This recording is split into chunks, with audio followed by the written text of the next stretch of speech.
పార్లమెంట్లో రెండో రోజు అదానీ ప్రకంపనలతో ఉభయ సభలు దద్దరిల్లాయి. అదానీపై వెల్లువెత్తిన అవినీతి ఆరోపణలు, మణిపూర్ అల్లర్లు, రాజ్యాంగంపై చర్చ జరపాలని ప్రతిపక్షాలు పట్టుబట్టాయి. దీంతో సభ రేపటికి వాయిదా పడింది.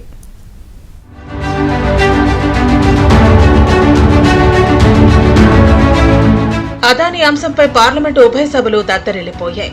అదానీపై అమెరికాలో అభియోగాలు నమోదైన వ్యవహారంపై చర్చ జరపాలని కాంగ్రెస్ వాయిదా తీర్మానం ఇచ్చింది. ఉభయ సభలు ప్రారంభం కాగానే అదానీకి వ్యతిరేకంగా ప్రతిపక్ష సభ్యులు నినాదాలు చేశారు. అదానీ అంశంపై చర్చకు అనుమతించాలంటూ లోక్సభలో సభ్యులు డిమాండ్ చేశారు.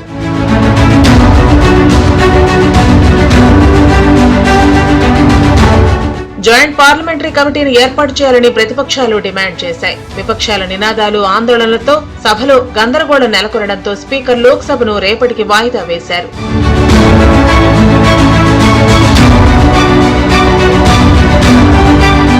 అటు రాజ్యసభలోనూ సేమ్ సీన్ రిపీట్ అయింది. అదానీ లంచం ఆరోపణలు, మణిపూర్ అల్లర్లపై చర్చ నిర్వహించాలని రాజ్యసభ చైర్మన్ కు ప్రతిపక్షాలు వాయిదా తీర్మానం ఇచ్చారు. అపోజిషన్ నేతల వాయిదా తీర్మానాన్ని చైర్మన్ రిజెక్ట్ చేయడంతో వారు ఆందోళనకు దిగారు. దీంతో చైర్మన్ రాజ్యసభను రేపటికి వాయిదా వేశారు.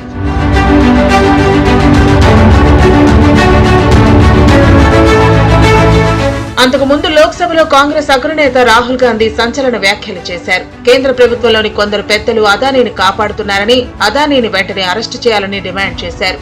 చిన్న విషయాలకే వందలాది మందిని అరెస్టు చేస్తున్నారని, అదానీని ఎందుకు అరెస్టు చేయడం లేదని ప్రశ్నించారు.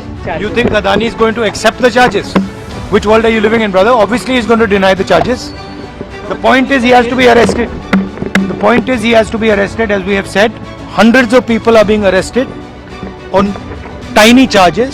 The gentleman has been indicted in the United States for thousands of crores. He should be in jail. And the government, please let me speak. And the government is protecting him. అయితే రాహుల్ వ్యాఖ్యలను BJP MP Mahesh Jethmalani ఖండించారు. రాజకీయ లబ్ధి కోసం అదానీ వ్యవహారాన్ని కాంగ్రెస్ రాద్ధాంతం చేస్తోందని విమర్శించారు. అమెరికా న్యాయస్థానంలో వచ్చిన ఆరోపణలను గుడ్డిగా అనుసరించడం సరికాదన్నారు.